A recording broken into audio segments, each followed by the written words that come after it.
Professor Austin, thank you for such an inspiring lecture showing historical background of Visegrád Group. It's interesting to see that from the Canadian perspective. Let me refer to some of your remarks later during Q&A session.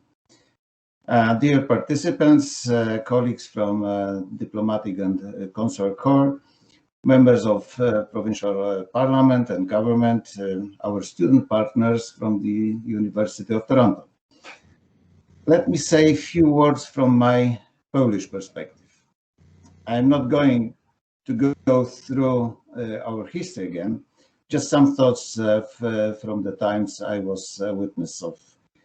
Despite our common history, common experience under Soviet occupation after World War II, meaning lack of sovereignty, lack of freedom, there was a human factor.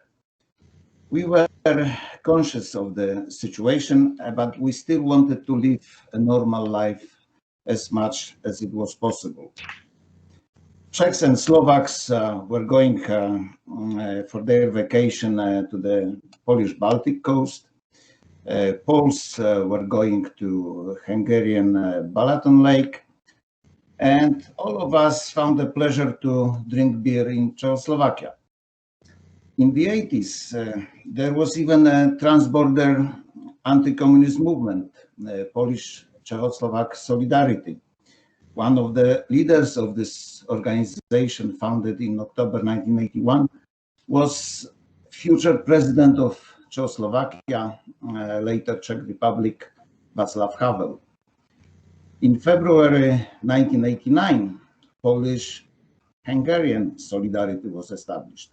One of its founders was Ákos Engelmayer, the first Hungarian ambassador to Poland after the fall of communism. When we won our freedom in 1989, the general feeling of a common fate was obvious. Each of our countries soon defined its goals for the future. And we also realized that we should act together in order to achieve that. First, we succeeded with NATO in 1999, then it was EU in 2004. Fortunately, that was not the end of our cooperation. The organization has not ceased to exist as a political entity. One of the institutional successes of V4 is the creation of International Visegrád Fund. The fund is a donor organization established in the year 2000 by the governments of the V4 countries to help develop civil society and cross-border contacts by financing student mobility, exchanges between artists and joint grant projects. The fund does so by awarding 8 million euros through grants and scholarships provided annually by equal contributions of all the V4 countries. Other donor countries such as Canada, Germany, the Netherlands, Republic of Korea, Sweden, Switzerland, the United States have provided another 10 million euros through various grant schemes run by the fund since 2012. Personally, I had an opportunity to cooperate with the fund while working for the city of Wrocław as a director of its Foreign Relations Office. In 2001, we decided to go ahead with some cultural projects in cooperation with city of Olomouc in Czechia, Pécs in Hungary, and Prešov in Slovakia. In 2002, the idea to organize Visegrád Festival in Wrocław came up. We wanted to organize an event which would show diversity and rich cultural heritage of our region. The first edition of the Visegrád Festival took place in 2002, and it turned out to be a huge success. Next editions were organized in coming years.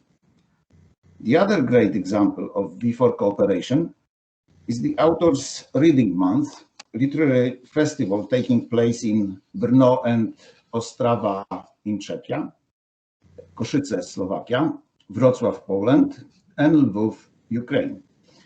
Each year, a guest of honor is invited to present its literature. In the past, the guest countries were Canada, Belarus, Germany, France, Austria.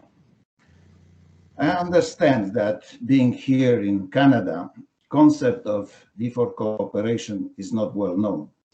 But looking at V4 economic and political achievements, I strongly encourage you to get to know more about the concept of regional V4 cooperation, its impact on the EU, NATO, the Balkans, and the Eastern Partnership countries.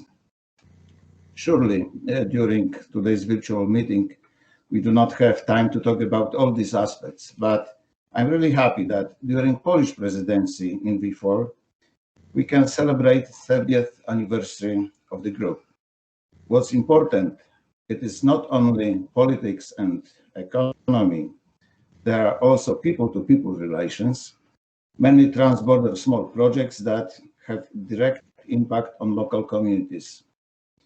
Suffice it to say how important is our rich cultural heritage and the Visegrád group's offer to the world in that field.